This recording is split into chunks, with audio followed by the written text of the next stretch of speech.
नमस्कार, India voice देख रहे हैं आप और मैं हूं आपके साथ शिवम दुबे। इंडिया वॉइस के खास कार्यक्रम हरियाणा पंजाब में आप सबका स्वागत। बुलेटिन की शुरुआत करेंगे, रुक करेंगे खबरों की ओर। दिल्ली में हुए विधानसभा चुनाव के बाद एग्जिट पोल में अरविंद केजरीवाल को जोरदार झटका लगता हुआ दिखाई दे रहा है। बीजेपी के नेता इन आंकड़ों से बेहद खुश हैं। उन्होंने दावा किया कि दिल्ली के लोग आम आदमी पार्टी और अरविंद केजरीवाल से नाराज थे और सत्ता परिवर्तन चाहते थे। एग्जिट पोल को लेकर किसने क्या कुछ कहा, सुनिए एक बार। दिन भविष्यवाणी कर दी थी और बीच बीच में भी करता रहा हूं कि दिल्ली में भारतीय जनता पार्टी जीतेगी। और दिल्ली क्या, हरियाणा में जहां पर कोई भी एग्जिट पोल नहीं कह रहा था, कोई भी एजेंसी नहीं कह रही थी कि भारतीय जनता पार्टी जीतेगी, लेकिन अनिल विज कह रहा था भारतीय जनता पार्टी जीतेगी और भारतीय जनता पार्टी जीतेगी। तो दिल्ली में भारतीय जनता पार्टी सरकार बनाने जा रही है। देखिए, इलीगल तरीके से किसी भी देश में अगर कोई भी लोग गए हुए हैं, उस देश को उनको बाहर निकालने का पूरा हक है। और ट्रंप ने कोई गलती नहीं की है। और मैं कहता हूं कि हमें उससे उदाहरण लेते हुए हमारे देश में भी लाखों करोड़ों लोग इलीगल घूम रहे हैं, उनके बारे में सोचना चाहिए। जमते कोई और है, रोटियां हम खिलाते हैं। क्यों? जिन्होंने जम्मे हैं जाए वहां पे। हमें भी कोई नीति बनानी चाहिए कि उनको उनके ही देशों में पहुंचाया जाना चाहिए। दिल्ली की महान जनता ने तय कर लिया है कि हम सत्ता परिवर्तन के साथ व्यवस्था परिवर्तन भी कराएंगे।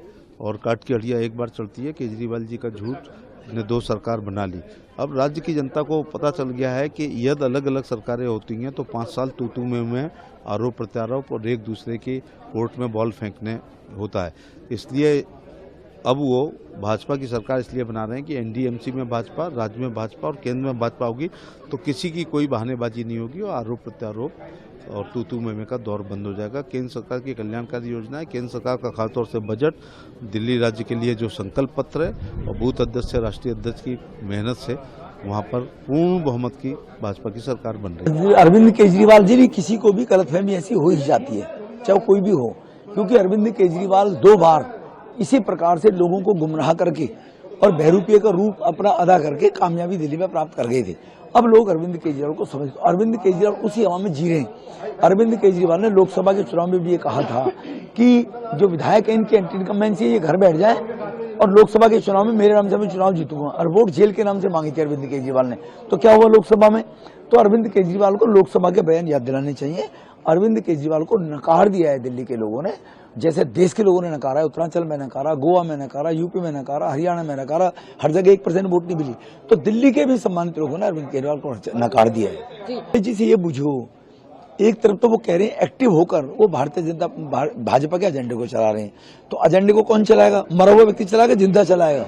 आप ये बताइए मुझे। आप दूसरा मैं उनसे पूछना चाहता हूँ, अरविंद केजरीवाल के वो मंच पर साझा हुए थे दिल्ली के अंदर, तो अरविंद केजरीवाल जी बोला करते थे कि सीबीआई और ईडी कांग्रेस का तोता है और ये कांग्रेस के इशारे पर काम कर रहे हैं। तो अब उससे ही कंफर्म कर ले केजरीवाल से, वो भी कहते थे काम कर रहे हैं। तो अगर वो तब काम कर रही थी संस्थाएं, तो इन लोगों का क्या है कि अपने लिए जीवन जीते हैं और संवैधानिक संस्थाओं पर एक तरफ बाबा भीमराव अंबेडकर जी के नाम की ये लोग रोटी खाना चाहते हैं, ये सब लोग, और बाबा भीमराव अंबेडकर को अपमानित करने का प्रयास करते हैं, उनके संविधान के साथ मजाक उड़ाते हैं। उम्मीद करता हूं कि एग्जिट पोल में बदलेंगे और दिल्ली की जनता ने माननीय प्रधानमंत्री जी के काम को सम्मान किया है। दिल्ली की जनता व्यवस्था परिवर्तन चाहती थी और उस परिवर्तन के लिए दिल्ली की जनता ने वोट किया है। तो परसों का परिणाम आने दीजिए। ये टिप्पणी गैर जरूरी है। संवैधानिक संस्थाओं पर इस तरह की टिप्पणी वो लोग करते हैं जिनका लोकतंत्र में विश्वास खत्म हो गया। अगर लोकतंत्र में विश्वास खत्म हो गया तो अखिलेश यादव को सफेद कपड़ा देने से पहले खुद स्वयं अपने पद से इस्तीफा देना चाहिए। कि जनता जनार्दन कभी भी परफॉर्मेंस को एनालाइज करने में कोई गलती नहीं करती।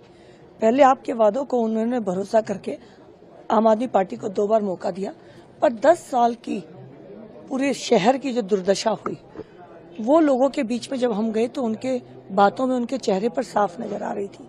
लोग बहुत हताशा महसूस कर रहे थे अपनी स्थिति को देखते हुए और बहुत परेशान थे अपनी स्थिति से। तो ये जो चुनाव का एग्जिट पोल है, ये मुझे लगता है इससे भी ऊपर जाने वाला है, क्योंकि हालात बहुत खराब थे।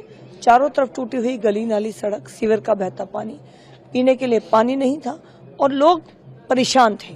तो आम आदमी पार्टी ने अगर कुछ 10 साल में किया होता तो उनकी परफॉर्मेंस चेक होती।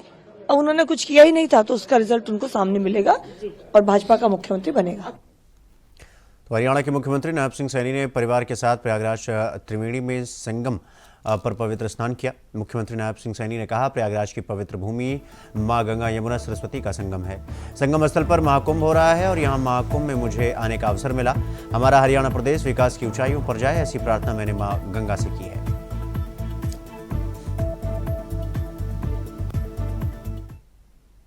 देखिए, हमारे लिए बड़े परम सौभाग्य की बात है कि सब प्रयागराज की पवित्र भूमि, जहाँ पर गंगा यमुना सरस्वती का संगम है, उस संगम स्थली के ऊपर महाकुंभ हो रहा है और उसमें आने का मुझे अवसर मिला है। माँ गंगा के चरणों में आने का अवसर मिला है, माँ गंगा का आशीर्वाद मिला है।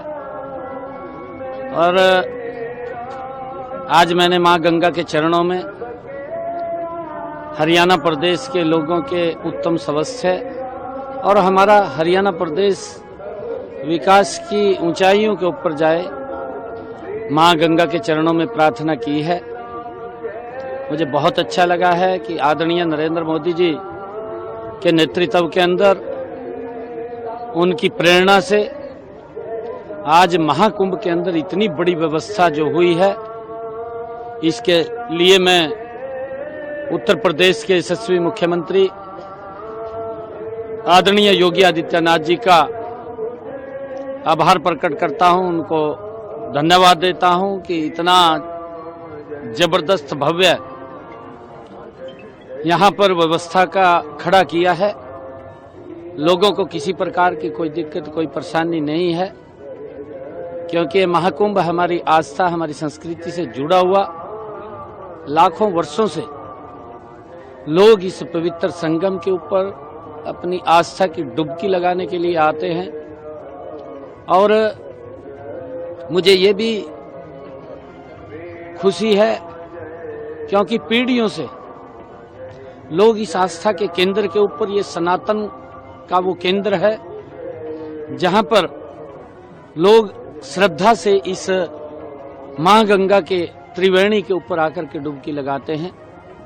कुछ इस प्रकार के बैड एलिमेंट्स, कुछ इस प्रकार के तत्व जो अच्छे कामों में भी कहीं ना कहीं कुछ बुराई को ढूंढते रहते हैं, उसकी आलोचना करना उनका ध्येय हो गया है। जैसे दुर्भाग्यपूर्ण है, देश के विदेश से लाखों करोड़ों लोग इस आस्था के केंद्र के ऊपर मां गंगा के चरणों में आते हैं और यहाँ पर कुछ इस प्रकार के लोग कि वो उनका एक मिशन ही खड़ा हो गया है, जैसे कि विरोध करने में या कुछ ऐसी कमियों को ढूंढना, उसी में लगे रहते हैं। भाई, कमियों को ढूंढने से पहले अगर आपको कोई कमी नजर आए तो उसको सुधार कर देना चाहिए, नहीं सुधार होता तो बता देना चाहिए, परंतु किस प्रकार से उसमें कमियां ढूंढना वो दुर्भाग्यपूर्ण है। आज मुझे आने का माँ गंगा के चरणों में ये मौका मिला है, अवसर मिला है, मैं सौभाग्यशाली हूँ। मैं सभी जो श्रद्धालु यहाँ पर आए हैं या आ रहे हैं, सभी को बहुत बहुत बधाई भी देता हूँ, शुभकामनाएं भी देता हूँ। इस महाकुंभ की इतनी बड़ी व्यवस्था जो खड़ी हुई है और लोगों को किसी प्रकार की दिक्कत परेशानी भी नहीं है। तो खबरों में आगे बढ़ेंगे। अगली खबर रेवाड़ी से है, जहां कांग्रेस के पूर्व मंत्री कैप्टन अजय सिंह यादव के निवास स्थान पर कार्यकर्ताओं की मीटिंग में कार्यकर्ता का हुजूम देखने को मिला। कैप्टन अजय सिंह यादव और पूर्व विधायक चिरंजीव राव बीजेपी की जन विरोधी नीतियों पर जमकर बरसे। आपको बता दें कि दिल्ली विधानसभा चुनाव को लेकर कहा कि बीजेपी 100% गड़बड़ करेगी। साथ ही उन्होंने कहा कि बीजेपी विधायक झाड़ू छोड़ नगर परिषद में कर्मचारी की भर्ती करें। विधानसभा के चुनाव के 3 महीने बीत जाने के बाद भी रेवाड़ी में कोई विकास का काम नहीं हुआ। तो अब पता नहीं, मैं तो अभी भी ये कह रहा हूँ, मैं बहुत संतुष्ट हूँ और संतुष्ट तो जीवन में रहना भी चाहिए। मेरे पिता को लगातार 6 बार रेवाड़ी की जनता ने बनाया है, मेरे दादाजी को बनाया, मुझे बनाया, पर जहां तक बात है 55,000 लोगों ने मुझे अभी भी मत दिया है। मुझे इस बात के ऊपर बहुत गर्व है कि लोगों ने मेरा साथ दिया। जहां तक सतीश जी की बात है, अब बहुत लोग बहुत आरोप लगाते हैं भाई हो सकता है आखिरी में उनका कोई पैक्ट किसी के साथ हो गया है या किसी और का पैक्ट किसी के साथ हो गया है। संतुष्ट होने की राजनीति में अगर आप संतुष्ट हो गए तो फिर राजनीति खत्म हो जाएगी। राजनीति के अंदर तो आपको हमेशा ये कोशिश करनी चाहिए कि मैं और बेहतर कैसे करूं।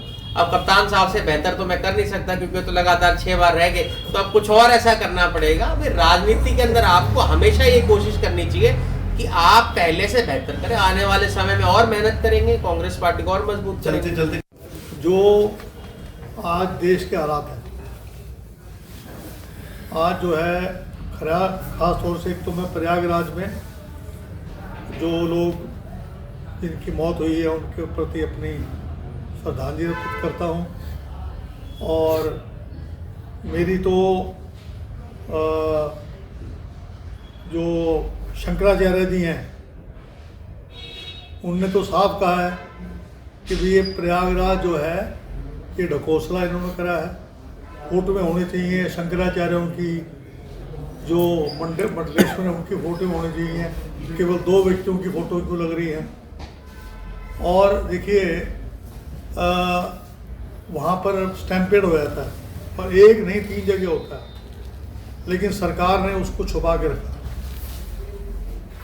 आज तक सही आंकड़े नहीं दे पाए हैं। यहाँ तक भी ऐसे आरोप हैं कि गंगा के अंदर बहा दिए, ज़मीन में गाड़ दिए, यानी कि लोग मारे मारे घूम रहे हैं। जो अस्पताल में जा रहा है, कोई कहीं जा रहा है, लेकिन जो है अब तक जो आंकड़ा जो है करीबन 500, 600, 700 के आसपास का आंकड़ा है, लेकिन सरकार जो है इसको छुपा रही है। और शंकराचार्य जी ने कहा कि भाई उनको बताने में दिक्कत क्या है, भाई हादसा तो कोई भी हो सकता है। तो अगली खबर भिवानी से है, जहां संयुक्त किसान मोर्चा और केंद्रीय ट्रेड यूनियनों के आह्वान पर भिवानी के कोर्ट रोड पर जन विरोधी बजट की प्रतियां जलाई गई और कृषि, शिक्षा, स्वास्थ्य, मनरेगा और रोजगार पर बजट बढ़ाने की मांग की गई। इससे पहले दोनों संगठनों के पदाधिकारी ठाकुर वीर सिंह पार्क में इकट्ठा हुए और एक सभा की अध्यक्षता किसान सभा के जिला प्रधान रामफल देशपाल, सिटू के जिला प्रधान रामवर सिंह ने संयुक्त रूप से की। आज हमने भिवानी में संयुक्त किसान मोर्चा और केंद्रीय ट्रेड यूनियनों की तरफ से केंद्र सरकार के बजट की प्रतियां जलाई हैं, क्योंकि ये जो बजट है ये किसान, मजदूर, व्यापारी और आम नागरिक के विरोध का बजट है। इन्होंने ना तो खेती पर पैसा बढ़ाया, ना शिक्षा स्वास्थ्य पर बढ़ाया और ना ही रोजगार पर बढ़ाया। मनरेगा पर पिछला पैसा ही रख दिया, जबकि महंगाई बढ़ रही है और मनरेगा पर कम से कम दुगना बजट इन्होंने करना चाहिए था ताकि मजदूरों की क्रय शक्ति बढ़ती। इसी तरह किसानों की क्रय शक्ति बढ़ाने के लिए एमएसपी की कोई प्रावधान इन्होंने नहीं रखा, जो किसान गारंटी की मांग कर रहे हैं। और रुक करेंगे अगली खबर की ओर। अगली खबर गुरुग्राम से है, जहां गुरुग्राम में होने वाले नगर निगम चुनाव को लेकर कांग्रेस ने कमर कसनी शुरू कर दी है।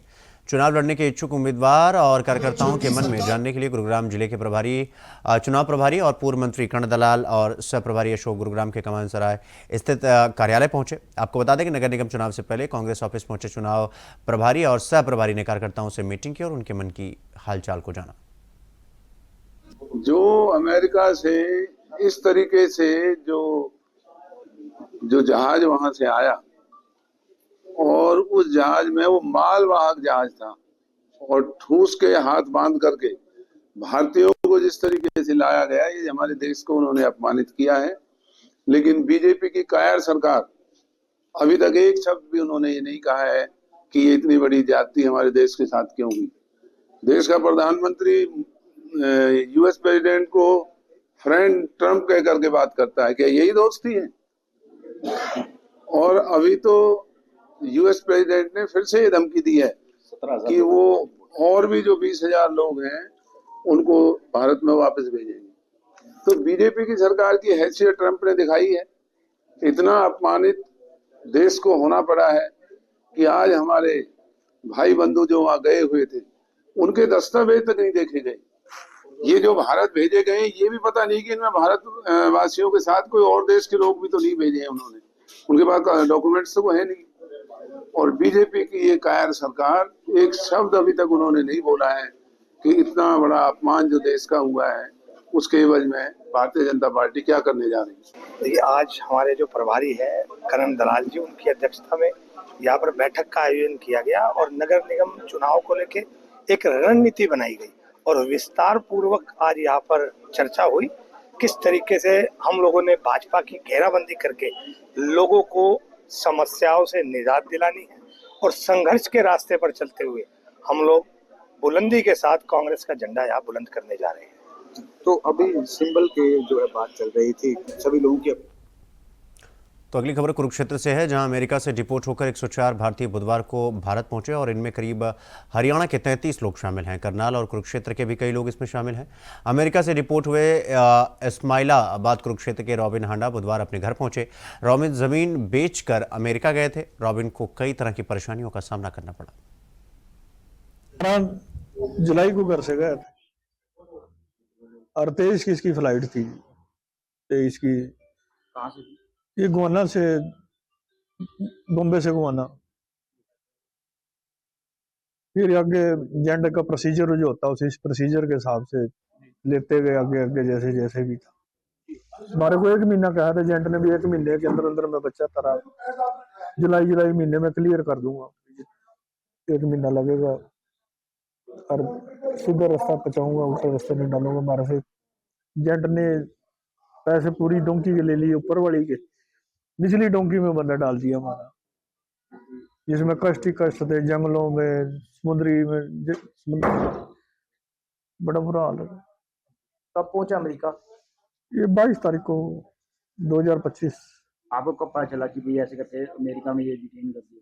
हमारे को कल 3 बजे पता लगा। अमेरिका में कौन से कैंप में थे, कौन से शहर के कैंप में?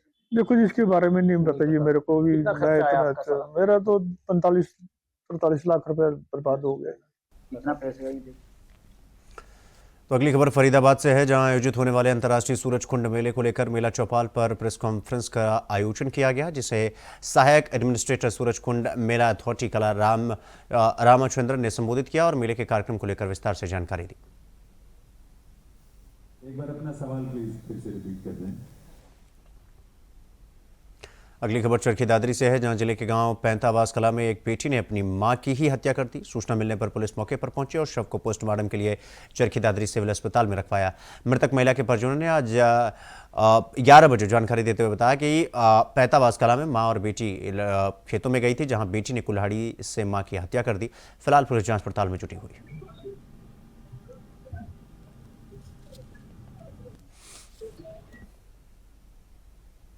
तो वहीं बीते दिनों हुए कत्ल के मामले में बल्टाना पुलिस ने 3 युवकों को गिरफ्तार कर लिया है, जिनमें से एक आरोपी और 2 नाबालिग हैं। एक बालिग और 2 नाबालिग हैं। बालिग आरोपी की पहचान पुष्कर निवासी मौली जांगरा के रूप में हुई है, जिसे अदालत में पेश कर उसे रिमांड पर लिया जाएगा। पकड़े नाबालिग आरोपी को पुलिस ने जुवेनाइल जेल भेज दिया है।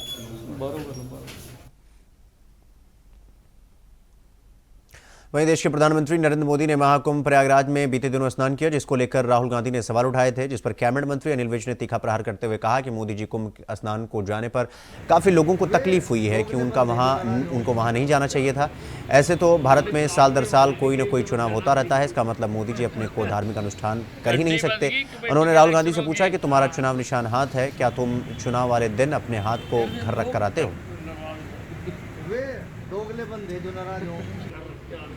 मोदी जी पर जो मोदी जी कुंभ स्नान के लिए गए। तो अगली खबर यमुनानगर से है, जहां पश्चिमी यमुना नहर के किनारे काली माता मंदिर के नजदीक सरस्वती माता पूर्ति विसर्जन कार्यक्रम के दौरान पश्चिमी यमुना नहर में उतरे एक युवक की पानी में डूबने से मौत हो गई। फिलहाल पुलिस मौके पर पहुंची और फिर मामले की जांच पड़ताल आगे शुरू कर दी।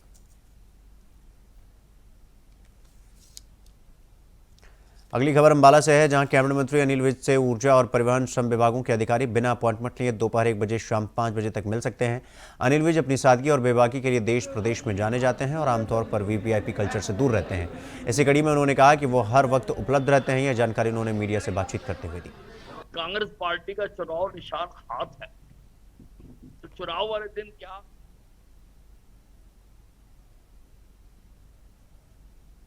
अधिकारी बिना अपॉइंटमेंट के अनिल विज से मिल सकते हैं 1 से 5 बजे तक।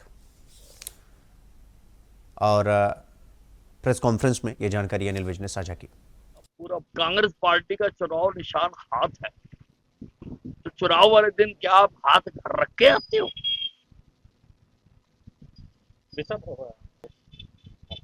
नहीं, देखिए इसमें कुछ भी कर। तो अगली खबर सिरसा से है, जहां श्याम बागीचा धाम का महोत्सव धूमधाम से मनाया गया और समारोह को लेकर तैयारियां अपने अंतिम चरण में।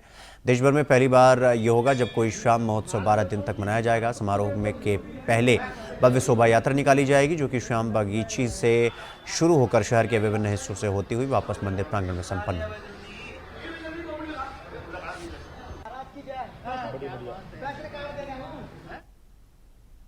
तो खबर चरखी दादरी से है, जहां नगर परिषद कार्यालय में नागरिक अपनी विभिन्न समस्याओं को लेकर पहुंचे, लेकिन समय पर सुनवाई न होने पर नागरिकों ने प्रशासन के खिलाफ रोष जताया। स्थानीय नागरिकों ने बताया कि नगर परिषद कार्यालय में हम अपनी समस्याओं को लेकर पहुंचे, लेकिन हमारी कोई सुनवाई नहीं की गई। स्थानीय नागरिकों ने बताया कि बीमार होने के बाद भी कोई देर तक इंतजार करना पड़ा। तो खबर चंडीगढ़ से है, जहां नगर निकाय चुनाव और संगठनात्मक विषयों को लेकर पंचकुला पार्टी कार्यालय में भाजपा की कोर ग्रुप की बैठक हुई। इस बैठक में प्रदेश ट्रिपल इंजन की सरकार बनाने और रणनीति संगठनात्मक विषयों पर व्यापक चर्चा की गई। तो हरियाणा पंजाब में फिलहाल अभी के लिए बस इतना ही। देश और दुनिया की तमाम खबरों को देखने के लिए देखते रहिए इंडिया वॉइस। नमस्कार।